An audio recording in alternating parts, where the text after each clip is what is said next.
Let's see this question. The question is which of the following factors is required for protein synthesis. तो हमें यहाँ पर 7 factors given है और इसमें से कौन कौन से फैक्टर हमें चाहिए प्रोटीन बनाने के लिए. तो मेनली जो यहाँ पर कॉन्सेप्ट यूज होगा that is process of translation. Process of translation, ये प्रोसेस यहाँ पर यूज होने वाला है. ट्रांसलेशन एक ऐसा प्रोसेस है जिसमें हम यहाँ पर क्या बना रहे हैं, मैसेंजर आरएनए से प्रोटीन बना रहे हैं. अब इसमें क्या क्या फैक्टर्स हमें चाहिए वो देखना है. इनिशिएटर कोडॉन, बिल्कुल सही. इनिशिएटर कोडॉन कौन है, एयूजी. मीथियोनिन भी कोड करेगा और प्रोसेस ऑफ ट्रांसलेशन को भी स्टार्ट करेगा, तो ये बिल्कुल सही है, तो ये चाहिए.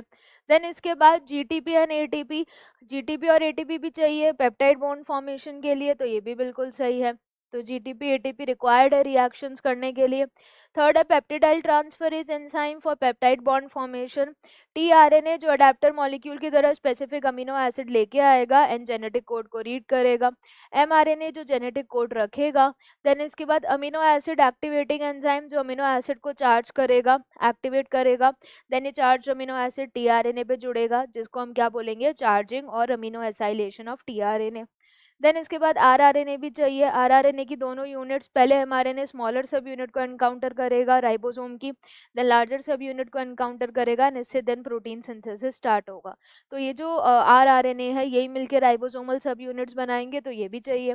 तो करेक्ट ऑप्शन सेलेक्ट करना है. सारे ही ऑप्शन सही हैं, यानी सारे फैक्टर हमको चाहिए. तो करेक्ट आंसर क्या हो जाएगा, option D, that is all of these.